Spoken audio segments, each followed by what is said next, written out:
परिवार, एक घर में आपका स्वागत है। हाल ही में महाराष्ट्र रेरा ने एक अधिसूचना जारी की है जिसके अंतर्गत सभी चैनल पार्टनर्स यानी रियल एस्टेट ब्रोकर्स और एजेंट्स को एक परीक्षा देनी होगी और अपने पेशे की प्रैक्टिस के लिए प्रमाण पत्र यानी सर्टिफिकेशन लेना होगा। ट्विटर पर मैंने लोगों से ये सवाल पूछा था कि क्या भारत के सभी राज्यों में भी यही नियम लागू होना चाहिए और 90% से ज्यादा लोगों ने जवाब दिया हाँ, ये अच्छा कदम है।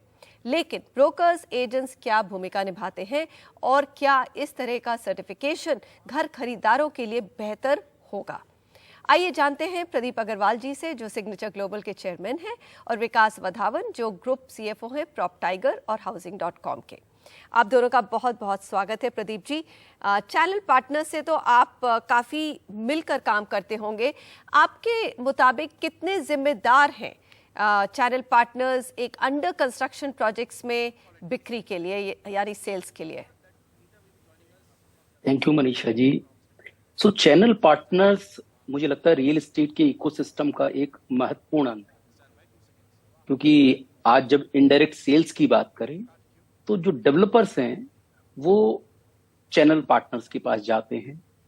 जो चैनल पार्टनर्स हैं, जितने भी कस्टमर्स हैं, उनको उस पर्टिकुलर सेक्टर के बारे में जिसमें प्रोजेक्ट स्थित है और वहां के इंफ्रास्ट्रक्चर के बारे में पूरी जानकारी देते हैं और एक कंपैरेटिवली एनालिसिस बनाकर देते हैं कि क्यों उन्हें इस प्रोजेक्ट को लेना चाहिए या इसकी बजाय किसी और प्रोजेक्ट का चॉइस करना चाहिए। तो मुझे लगता है कि जो चैनल पार्टनर्स है उनका एक बहुत महत्वपूर्ण रोल है, क्योंकि जितनी भी जानकारी, चाहे वो किसी भी माध्यम से दी जाए, चाहे वो डेवलपर के माध्यम से दी जाए या और भी किसी सोर्स से दी जाए, उसको प्रॉपरली कम्युनिकेट करने का जो तरीका है वो कहीं ना कहीं चैनल पार्टनर्स है। तो मैं मानता हूं कि जो चैनल पार्टनर्स है उनका एक बहुत बड़ा रोल रियल एस्टेट पे। तो आपका कहना है कि उनको जो है लोकल मार्केट की जानकारी शायद सबसे ज्यादा बारीकी से पता होती है। विकास, आपसे मैं पूछती हूँ, आज के दौर में क्या इम्पोर्टेंस है ब्रोकर्स की, चैनल पार्टनर्स की, खासकर जब एक इकोसिस्टम ऐसे हो गया है कि डेवलपर्स डायरेक्टली भी बेचते हैं अपनी वेबसाइट्स के तहत और हाउसिंग या और स्क्वायर यार्ड्स या मैजिक ब्रिक्स जैसे एग्रीगेटर्स पर भी लिस्टिंग्स होती हैं। तो आप बताइए, आपको लगता है कि ये अभी भी जो है एक बहुत इम्पॉर्टेंट इंटरमीडियरी है रियल एस्टेट सेक्टर में? थैंक यू मनीषा जी। मैं बहुत सहमत हूं जो प्रदीप जी ने अभी बोला, और जैसा कि आप जानते हैं हमारे पास दोनों ही तरह के बिजनेस हैं। Housing.com जो डेवलपर्स को लिस्टिंग्स और एडवर्टाइजिंग सॉल्यूशंस प्रोवाइड करता है, और PropTiger जो एक चैनल पार्टनर की तरह काम करता है। तो अगर चैनल पार्टनर की भूमिका देखी जाए इस पूरे इकोसिस्टम में, तो एक बहुत महत्वपूर्ण भूमिका होती है। अगर हम डेवलपर पार्टनर्स की बात करें तो डेवलपर पार्टनर्स जब भी एक नया लॉन्च लेके आते हैं तो उसमें जो सेल्स वॉल्यूम और जो वेलोसिटी चाहिए होता है किसी भी एक लॉन्च को सक्सेसफुल बनाने के लिए, उसमें चैनल पार्टनर बहुत बड़ी भूमिका निभाते हैं। क्योंकि आपको जो ये प्लेटफॉर्म्स हैं, Housing.com जैसे प्लेटफॉर्म्स, ये आपको एडवर्टाइजिंग प्रोवाइड करते हैं, डेवलपर का ब्रांड क्रिएट करते हैं और उसके बाद उस प्रोजेक्ट की इंफॉर्मेशन मार्केट में स्प्रेड करते हैं। लेकिन उस इंफॉर्मेशन, जब वो इंफॉर्मेशन स्प्रेड हो जाता है, उसको कैपिटलाइज करने के लिए आपको ऑन ग्राउंड बहुत सारे सेल्स एजेंट चाहिए, जो चैनल पार्टनर डेवलपर की सेल्स टीम को ऑगमेंट करते हैं और उन कस्टमर का जो इंटरेस्ट क्रिएट किया है इन डिजिटल प्लेटफॉर्म्स ने मार्केट में, उसको कैपिटलाइज करने में मदद करते हैं, जिससे कि सेल्स वेलोसिटी बढ़ती है। उसी तरह से अगर मैं कंज्यूमर की तरफ से बात करूं, तो कंज्यूमर जब मार्केट में एक प्रोजेक्ट लेने आता है, जैसे प्रदीप जी ने बोला, चैनल पार्टनर की एक बहुत बड़ी भूमिका होती है कंज्यूमर को ये समझाने में कि वो माइक्रो मार्केट क्या है, उस माइक्रो मार्केट में क्या एक्टिविटीज होने वाले हैं। कंज्यूमर को साथ ले जाके वो माइक्रो मार्केट का एक विजिट कराना, वो एक बहुत इंपॉर्टेंट एस्पेक्ट है जिसमें चैनल पार्टनर एक बहुत बड़ी भूमिका अदा करता है।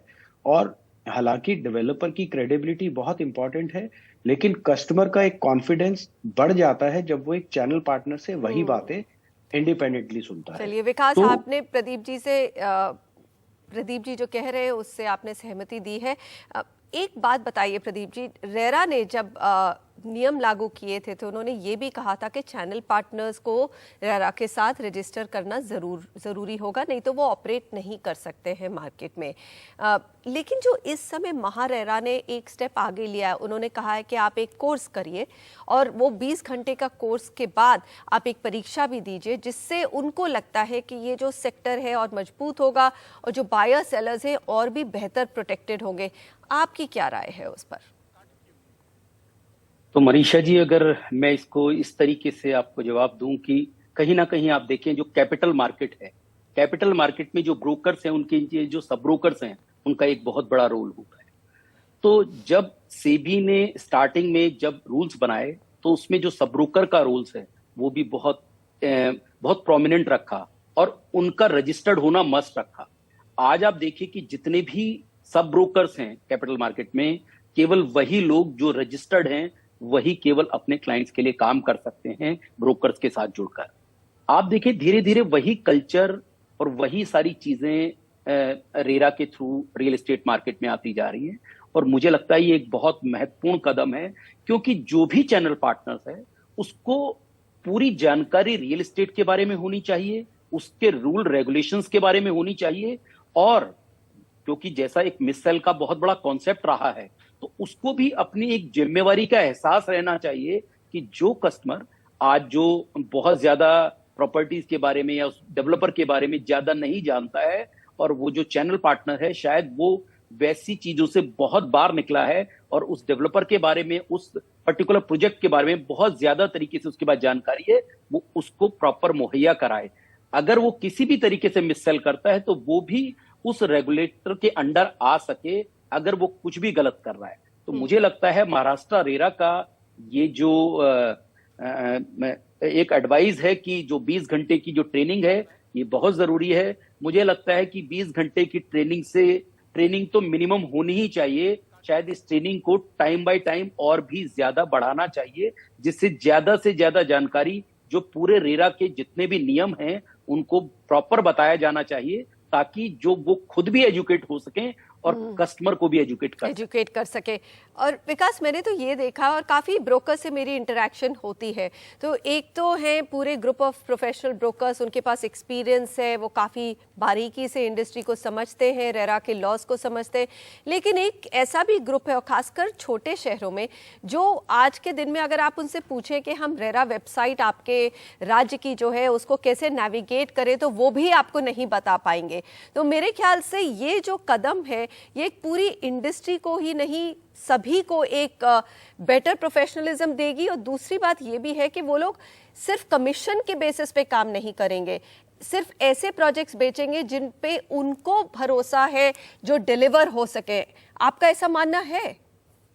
नहीं, बिल्कुल ठीक बोला मनीषा जी आपने। देखिए, कोई भी लाइसेंसिंग, सर्टिफिकेशन या ट्रेनिंग रिक्वायरमेंट्स जो हैं, चाहे प्रदीप जी ने जो एग्जांपल दिया कैपिटल मार्केट्स का या रेरा की बात करें, जैसे जैसे धीरे धीरे रेरा उस डायरेक्शन में जा रहा है, इससे क्या होगा, एक तो ना कि प्रोफेशनलिज्म आएगा, बट एक जो बहुत इंपॉर्टेंट डिफरेंशिएटर आएगा कि आपके जो एक्टिव ब्रोकर्स हैं और जो पैसिव ब्रोकर्स हैं, आप उनमें डिस्टिंग्विश कर पाएंगे। जो एक्टिव ब्रोकर्स हैं, जो फुल टाइम रियल एस्टेट में काम करते हैं और उनका रोजी रोटी उससे चलती है, वो सर्टिफिकेशन रिक्वायरमेंट, ट्रेनिंग, लाइसेंसिंग सब करेंगे और बहुत अच्छे से अपने कस्टमर्स को सर्विस करेंगे।